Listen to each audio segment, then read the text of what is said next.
If we teach people to act one way, but we ourselves act another way and do not practice what we teach, then those who listen to us may not believe our words. For example, if I tell you to mindfully chant the Buddha name, and I do not do so myself, would you believe my words? You would not.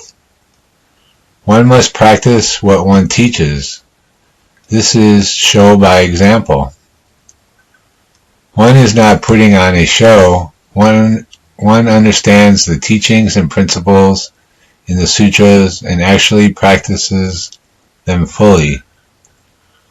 One does what the Buddha teaches one to do and does not do what the Buddha teaches not to do. All the methods that the Buddhas and Bodhisattvas used to teach the beings are expedient teachings, which serve as guides to the ultimate teachings. They are not the latter. The ultimate teaching is the teaching of mindfully chanting the Buddha name and seeking rebirth in the Western Pure Land. The Avatamsaka Sutra, in its conclusion, teaches practitioners to mindfully chant the Buddha name and seek rebirth in the Western Pure Land. But most ordinary beings do not believe or accept this Buddha name chanting method. It is a method that is hard to believe. To make people believe and accept this method, this is the difficulty. Buddhas and Bodhisattvas are compassionate. They earnestly and patiently urge us and skillfully use various means to lead us to achieve the state of attainment. When we achieve this state, we will truly feel grateful to the Buddhas and Bodhisattvas for their kindness.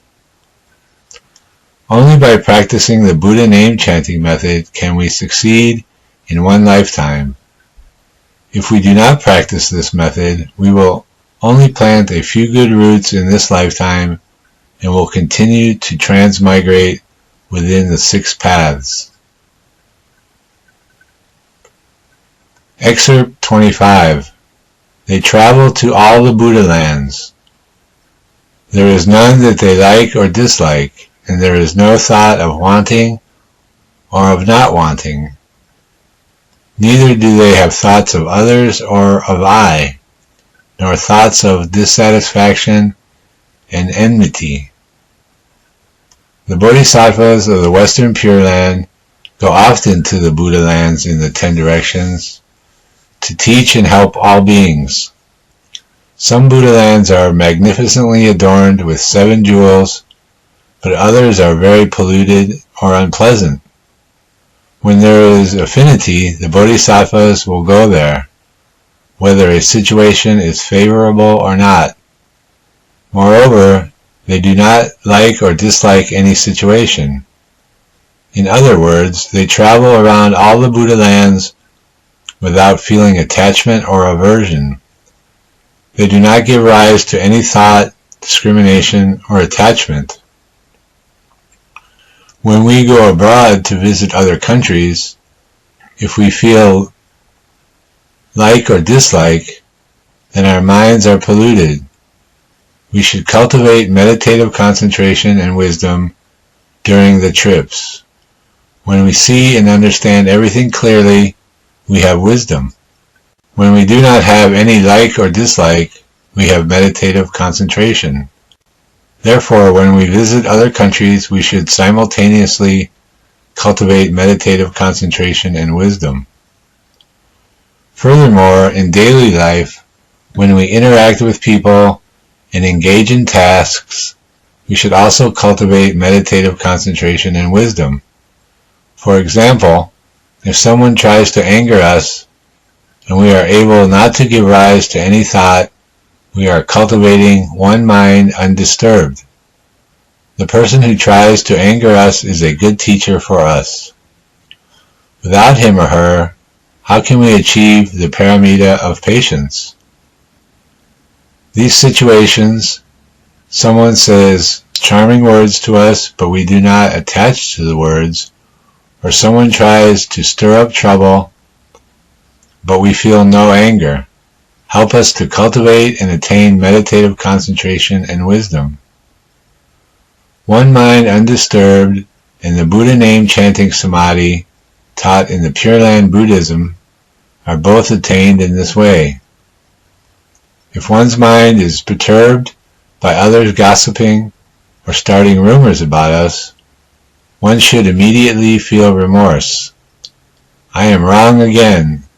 I am affected by the external environment again.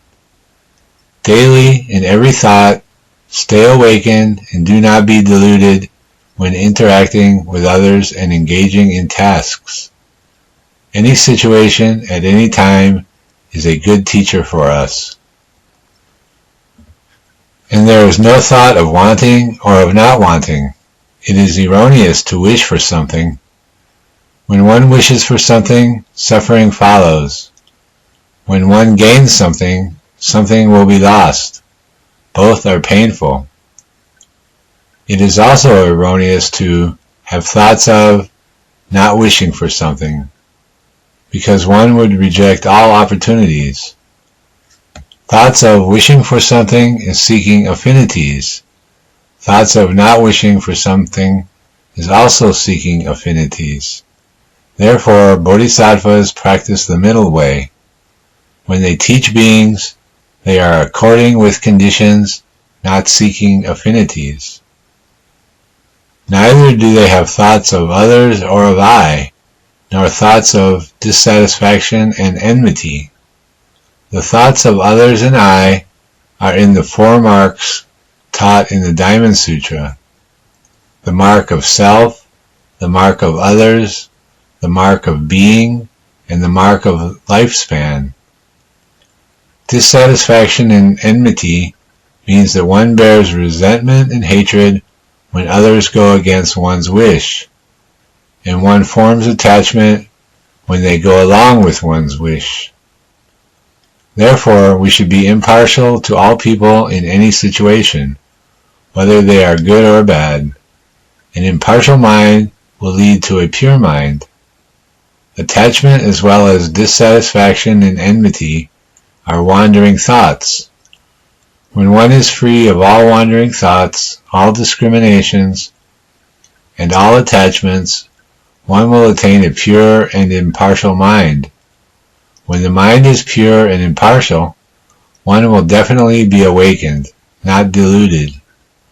One will then realize the goal of purity, impartiality, and enlightenment.